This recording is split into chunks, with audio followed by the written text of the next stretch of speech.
Let's talk also about the family tree. I'll quickly run you through that because there are several questions about really what we mean by half-brother to Ratan Tata. So we'll just quickly explain that for you as well. Of course, it starts off with the legend Jamshedji Tata. Then, of course, he had two sons, Sir Dorab Tata and Sir Ratan Tata.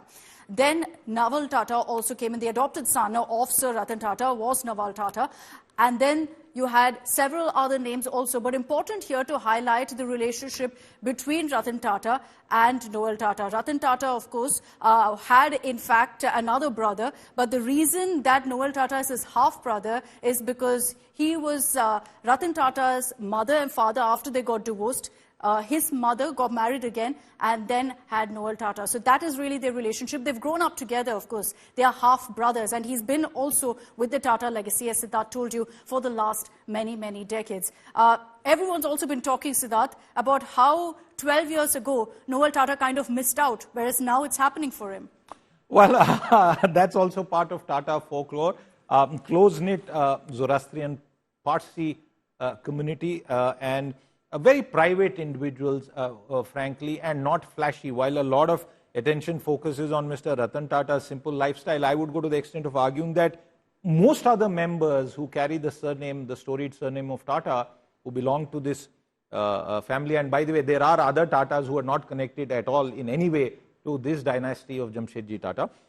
They're also very, very simple people, and the family has stayed together. We've seen visuals of Mr. Jimmy Tata, who sort of always remained in the shadows, never went ahead as far as business is concerned.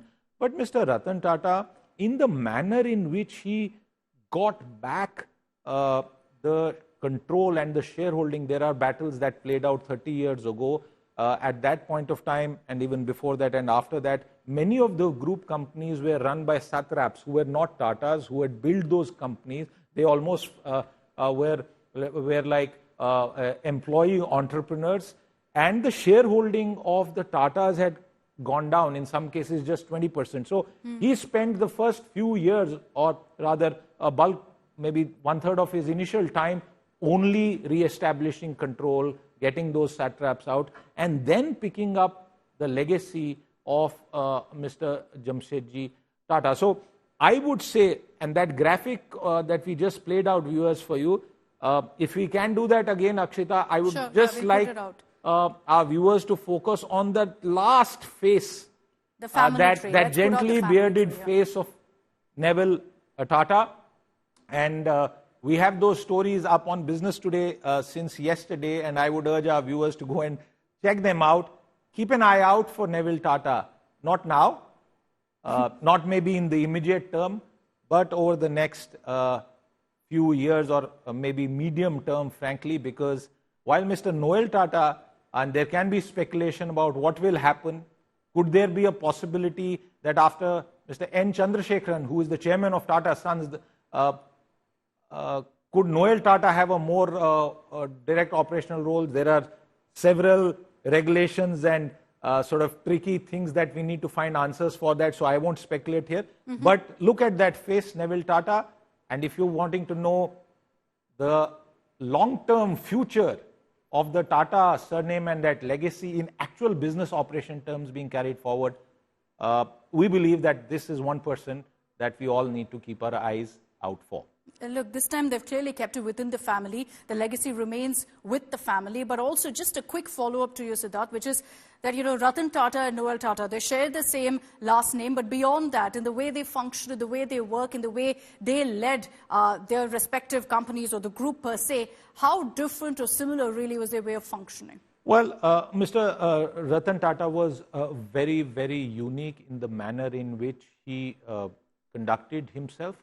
But more importantly, many businessmen and storied businessmen from India's history, and remember, Tata Trust, just for example, is India's oldest philanthropic institution set up with a formal structure.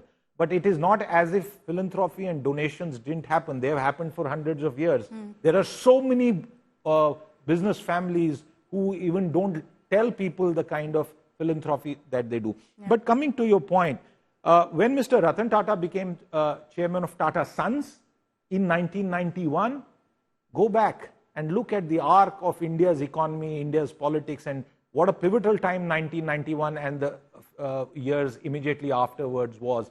As India opened up, as we liberalized, as we moved away from the license Raj shackles that had been put on Indian industry, the quota system, and all of that which made this Mai Baap Sarkar strangled individual aspirations, corporate aspirations, very high tax rates.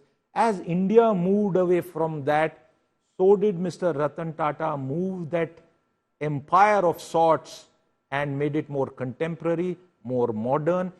And one final point, he instinctively responded to people's needs, just as Mr. Jamshedji Tata had. The founding of the beautiful hotel empire of Indian hotels, including that iconic property in Mumbai, which these Pakistani terrorists found nothing else but to attack that because that symbolizes Indian hospitality and luxury. He took it forward. The Nano or the Indica car, one of the best designed cars at that point of time, these were his way of giving back to society. He took India Inc. overseas. Some succeeded, some did spectacularly well, and some did not. There's a cartoon that's been going viral since the passing of Ratan Tata. I'm not sure if you've seen it, Siddharth, but it's a beautiful one of, Jamshedji Tata in the heavens, surrounded by several of their furry companions, patting Ratan Tata in the back and saying, way to go, you've made me so proud. I thought it was a beautiful, beautiful cartoon that celebrates the legacy of the Tatas. Thank you very much, Siddharth, for joining us on this broadcast.